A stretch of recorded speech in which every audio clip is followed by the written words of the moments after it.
नमस्कार दोस्तों, स्वागत है आपका हमारे YouTube चैनल उत्तराखंड ज्ञान यात्रा में।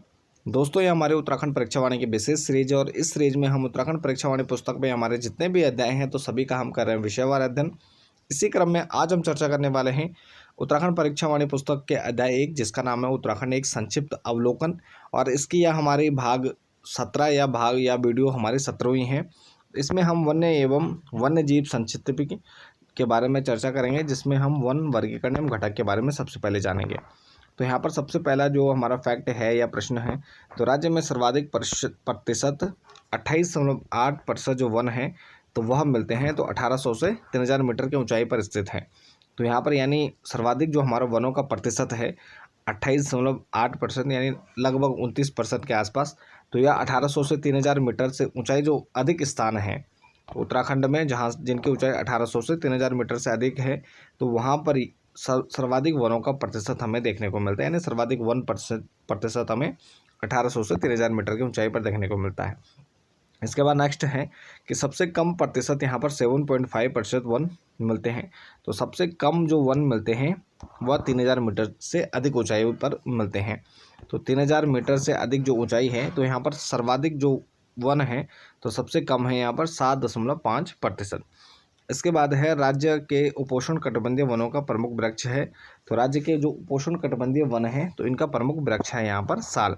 तो साल वृक्ष क्या है? उपोष्ण कटिबंधीय वनों का प्रमुख वृक्ष है, कई बार एग्जाम में पूछा जाता है। नेक्स्ट है कि राज्य में उष्ण कटिबंधीय शुष्क वन 1500 मीटर से कम ऊंचाई वाले उन क्षेत्रों में पाए जाते हैं जहां वर्षा कम होती है। तो उष्ण कटिबंधीय वन शुष्क वन यहाँ पर 1500 मीटर से जो कम ऊंचाई वाले स्थान हैं उससे नीचे वाले स्थान हैं तो यहाँ पर पाए जाते हैं जहां वर्षा कम होती है। नेक्स्ट है कि 1500 मीटर की ऊंचाई वाले उन क्षेत्रों में जहाँ वर्षा अधिक होती है, जैसे हमारे शिवालिक और दून क्षेत्र, तो यहाँ पर पाए जाते हैं उष्ण कटिबंधीय आर्द्र पतझड़ वन। तो 1500 मीटर की ऊंचाई तक या उससे जो निचले क्षेत्र हैं जहाँ पर वर्षा अधिक होती है, तो यहाँ पर उष्ण कटिबंधीय आर्द्र पतझड़ वन पाए जाते हैं। और 1500 मीटर की ऊंचाई तक यहाँ पर जहाँ पर वर्षा कम होती है तो यहाँ पर उष्ण कटिबंधीय शुष्क वन हमें देखने को मिलते हैं। नेक्स्ट है 900 से 1800 मीटर की ऊंचाई तक पाए जाने वाले कोणधारी वनों का प्रमुख वृक्ष है। तो 900 से 1800 मीटर की ऊंचाई तक जो कोणधारी वनों का यहाँ पर प्रमुख वृक्ष है वो हमारा चीड़ियन मुख्यतः उत्तराखंड में हमें सर्वत्र या सब जगह देखने को मिलता है। इसके बाद है राज्य में 1800 से 2700 मीटर की ऊंचाई तक पाए जाने वाले यहाँ पर जो वन है तो उनको कहा जाता है पर्वतीय शीतोष्ण वन। तो 1800 से 2700 मीटर की ऊंचाई तक पाए जाने वाले वन पर्वतीय शीतोष्ण वन कहलाते हैं। इसके बाद नेक्स्ट है राज्य में टुंड्रा तुल्य वनस्पतियाँ होती हैं जिसमें काई, लीचिन आदि आती हैं। तो यह 3600 से 4800 मीटर की ऊंचाई तक पाए जाते हैं, जहाँ पर मुख्यतः यहाँ पर बर्फ जमी रहती है, ऊंचाई वाले स्थान होते हैं। नेक्स्ट है कि 4800 मीटर से अधिक ऊंचाई पर यहाँ पर हमें कोई वनस्पति देखने को नहीं मिलती है। यहाँ पर वर्ष भर हमें बर्फ देखने को मिलती है, बर्फ जमी रहती है। नेक्स्ट उप एल्पाइन तथा एल्पाइन वन, जिसमें silver fir, blue pine, spruce, देवदार, बर्च, बुरांस आदि जो तेल युक्त लकड़ियों वाले वन होते हैं जो कि कच्चे ही जलते हैं, ये पाए जाते हैं 2700 से 3000 मीटर की ऊंचाई पर ये वन हमें देखने को मिलते हैं। इसके बाद नेक्स्ट है अल्पाइन झाड़ियाँ तथा घास, जूनिपर, बिलो, रीप्स आदि जो यहाँ पर घास के जो मैदान पाए जाते हैं तो 3000 से 3600 मीटर की ऊंचाई तक हमें देखने को मिलती हैं अल्पाइन झाड़ियाँ। राज्य के वनों में मिलने वाली प्रमुख झाड़ियाँ जिसमें रिंगाल, भांग, सकीना, किलमोड़ा, काला हिसालो, घेनु, गिंगारो, घोला, तुंगला, चमलाई, बिंदु आदि यहाँ पर देखने को मिलते हैं जो ये प्रमुख झाड़ियों में आते हैं। इसके बाद राज्य के वनों में पाए जाने वाले प्रमुख वृक्ष हैं, जिसमें हमारा सबसे प्रमुख वृक्ष है बुरांस, जो कि काफ़ी यहाँ पर महत्वपूर्ण भी है और हमारे राज्य का यहाँ पर वृक्ष भी है।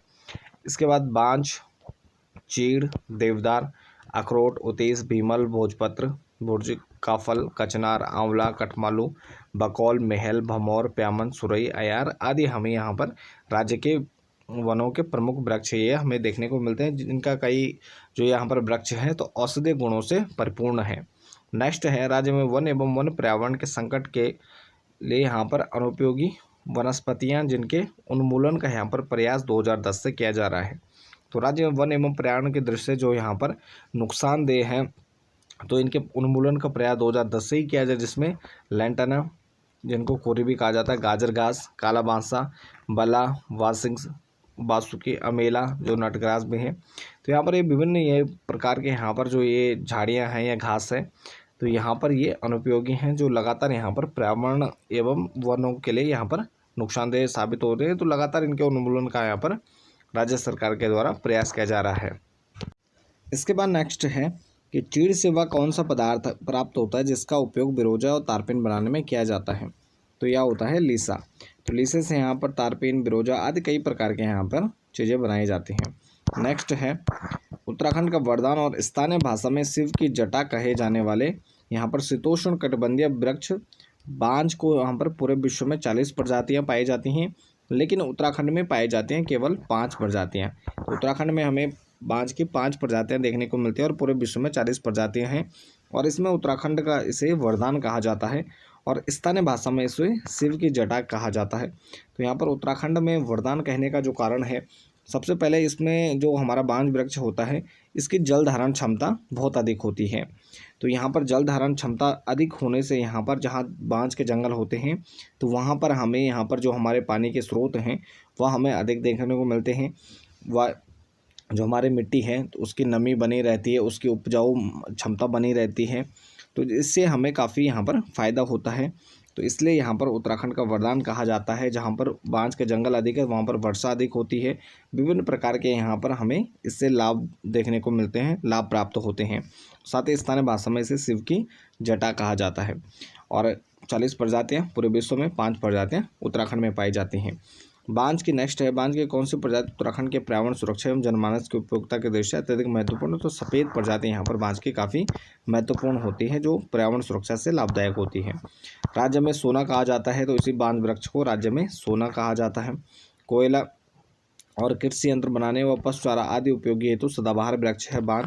तो यहाँ पर हमें यहाँ पर पर्यावरण लाभ के साथ साथ यहाँ पर कोयला, कृषि यंत्र, पशु चारा आदि विभिन्न प्रकार के लाभ हमें बांज वृक्ष से प्राप्त होते हैं। इसके बाद है सबसे उत्तम इमारती लकड़ी व तेल निकालने हेतु उपयोगी वृक्ष है, तो यह देवदार का वृक्ष है।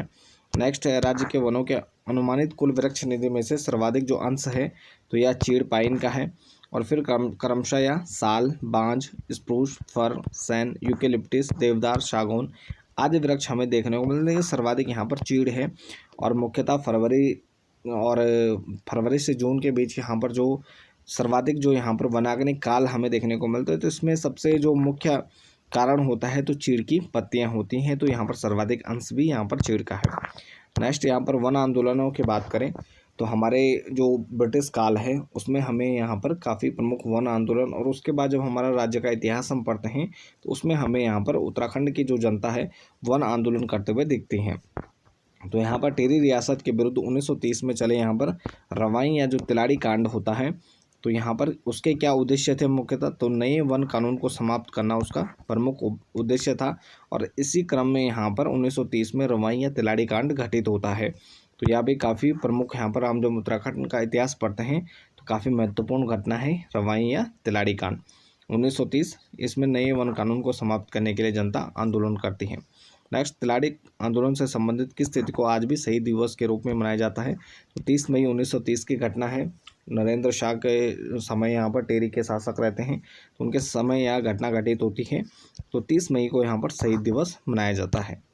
नेक्स्ट है 1972-73 में रैणी के वनों के अंधाधुंध कटाई के विरुद्ध यहाँ पर गोपेश्वर चमोली में चिपको आंदोलन का सूत्रपात करने वाली 23 वर्षीय विधवा महिला थी, तो गौरा देवी। यहाँ पर सभी जानते हैं कि 1972-73 में रैणी जो गांव है तो यहाँ पर एक आंदोलन प्रारंभ होता है, चिपको आंदोलन। इसका जो सूत्रधार रहती हैं 23 वर्षीय विधवा महिला गौरा देवी, और यह जो आंदोलन था तो यह भी वनों को यहाँ पर संरक्षण या उनकी सुरक्षा के लिए था। नेक्स्ट, किस आंदोलन का प्रारंभिक नारा हिमपुत्रों के ललकार वन नीति बदले सरकार वन जागे वनवासी जागे, तो यह हमारा चिपको आंदोलन का था। नेक्स्ट, चिपको आंदोलन का प्रसिद्ध नारा क्या है, इस जंगल के उपकार मिट्टी पानी और बयार जिंदा रहने के आधार।